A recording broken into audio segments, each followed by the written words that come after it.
Senator, thanks for being with us. Thank you, Michael. It's great to be on your show. I appreciate it. Yes, sir. Well, before we get to politics, I think even folks that didn't vote for you had a deep admiration for the love you have for your family, and your daughter Bella sort of became this national treasure, and everybody's rooting for her. She wasn't supposed to make it to a year. How is she doing?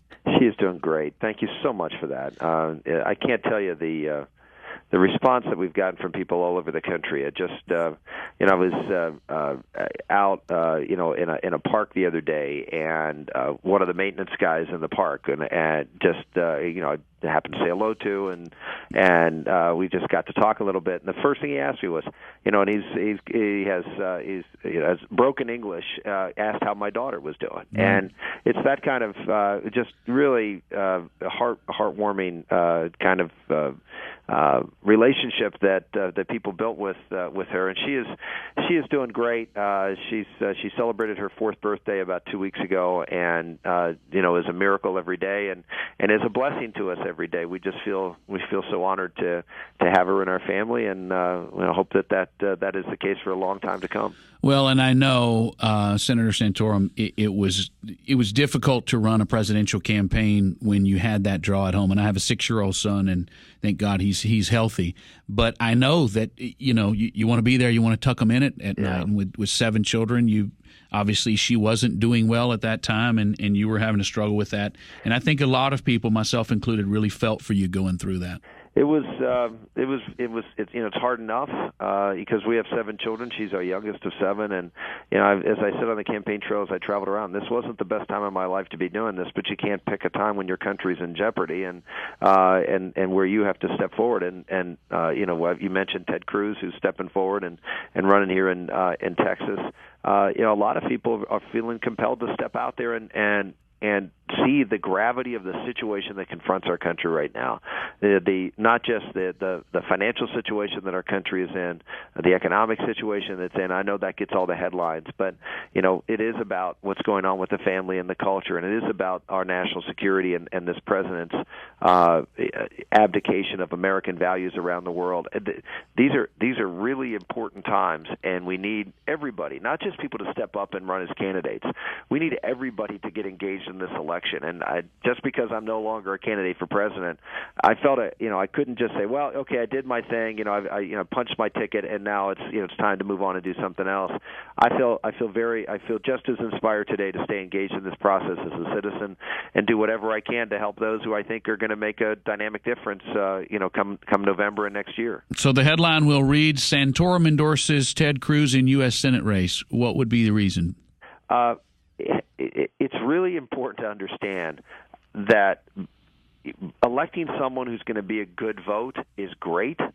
I'm all for that we need someone who's going to be a principled conservative to go to Washington, D.C. and vote the right way.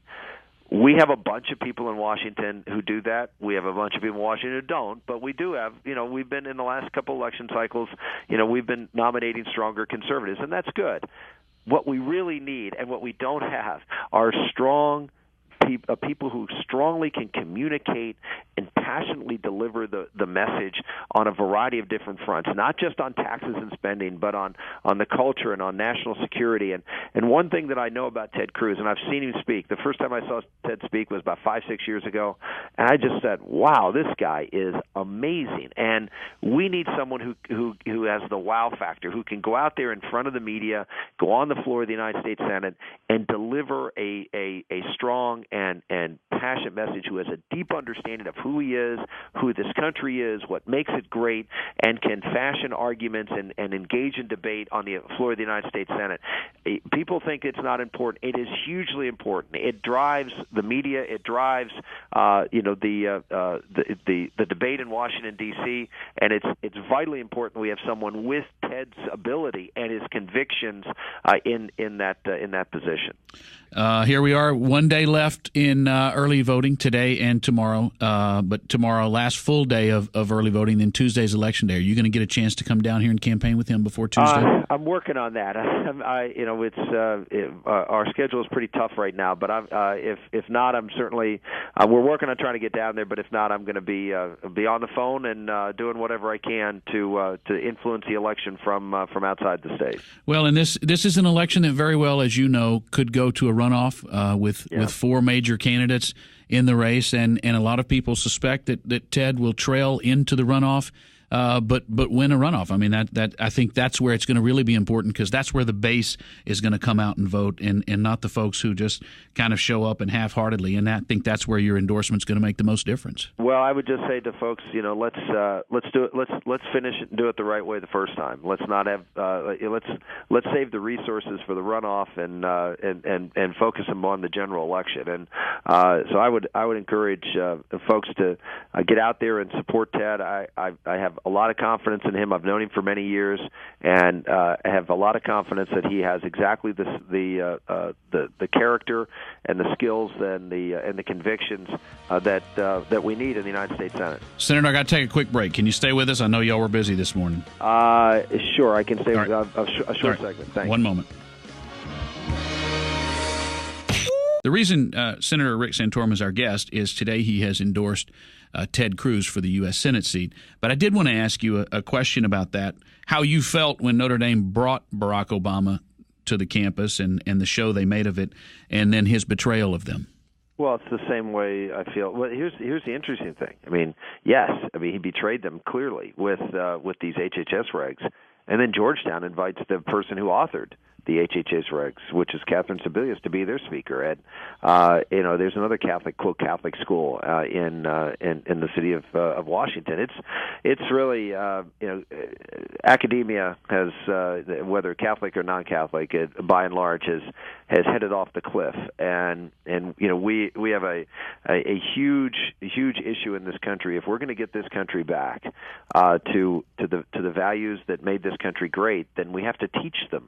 And that goes to primary and secondary school, which, of course, now with these core standards, you're seeing that Washington is going to try to take over through grants and gifts to local school districts.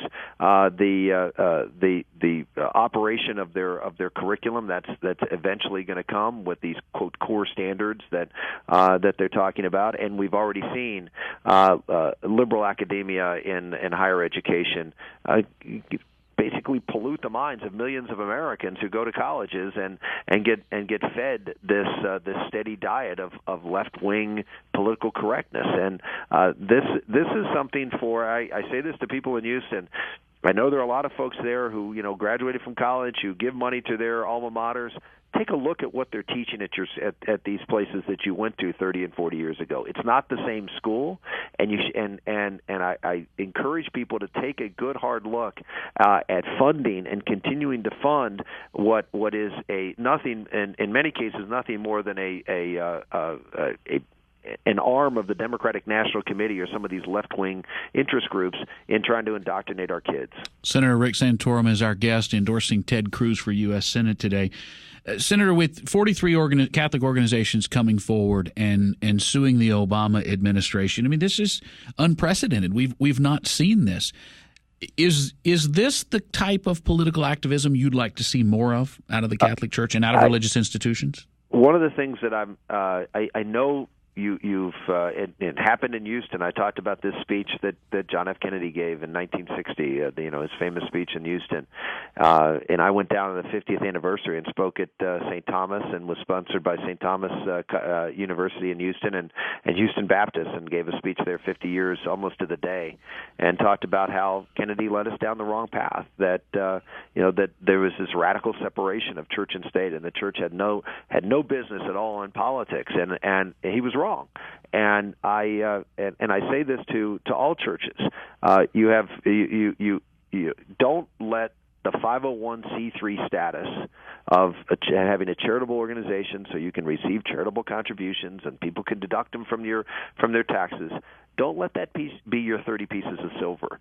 you have an obligation to stand up for the faith that you say you espouse, and that doesn't just mean at the pulpit. It means in public life. It means out there in the public square. We need moral voices to be clear, and I specifically speak to the Catholic Church, which in my mind, other than this situation, which I'm very glad to see, has been reticent to get out there and be bold and go out there and proclaim the truth as you see it in the public square when people have gone a different way. And I really believe that unless we see churches rally and get out there and fight against some of the cultural changes that we see, the churches are going to continue to be separated into a little private box that no one will find particularly relevant within a generation or two. Senator Rick Santorum. As we see in Europe, I might add. Yes, no, you're absolutely right. Senator Rick Santorum is our guest. It always seemed to me, and you started making the point later in the campaign, your own presidential campaign, that the media wanted to push you into the corner as a guy who only had about 3 issues that he cared about, and they were social issues, and they hammered you with questions, and it took all the time. That's the only thing they would air, no matter what you said. And then you said, and then they criticized you for only being about social issues. Right. With that experience in mind and seeing what they're doing to Romney, if Romney asks you for advice, what advice do you give him, having learned your lesson? Well, you have to be disciplined, and you have to go out and focus on the issues that are on the top of people's minds. I mean, I did that in the course of my campaign, and one of the reasons we were able to do well in some of the states where the media wasn't paying as much attention and they weren't paying as much attention to me is because we were able to go out there and directly communicate with people and motivate people to get out and support us. And so I know that the message we were delivering was one that was connecting to voters.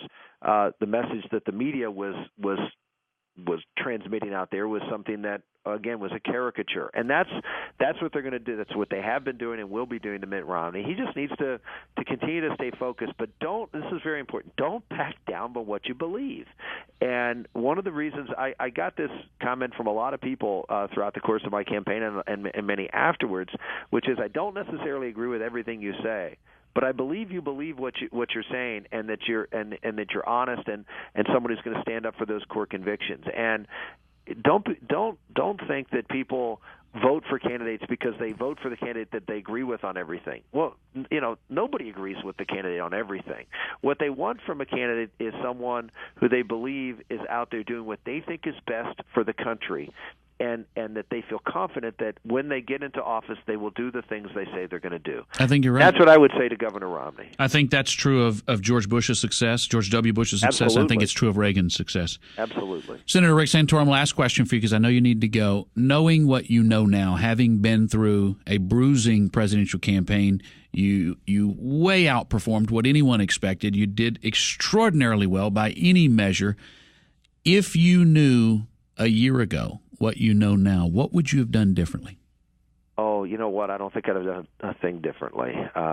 Where I was a year ago, it would have the idea that we would have been able to accomplish what we accomplished would have been less than 1/10% chance. So I just feel blessed, and I just want to thank the people in Houston, people in Texas in general. There is no place that was more supportive of me in every possible way of any state across this country than the state of Texas. People were just absolutely fabulous in all that they did to encourage me, to help support me financially with grassroots. We had all sorts of callers from Texas calling in to other states as I was running, going state to state. We had great volunteer organizations down there.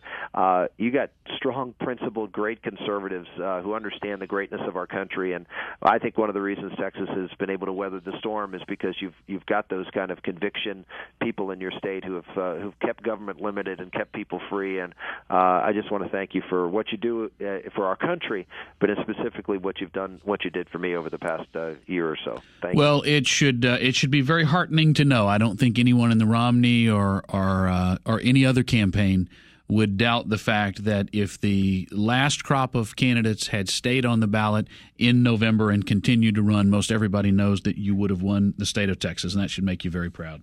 Well, look, we got to focus on making sure that we win in November, and Governor Romney is our nominee, is going to be our nominee, and I'm going to be standing, helping as best I can to make sure that we defeat Barack Obama and get Governor Romney elected, and have around him a good, strong core of conservative folks who are going to deliver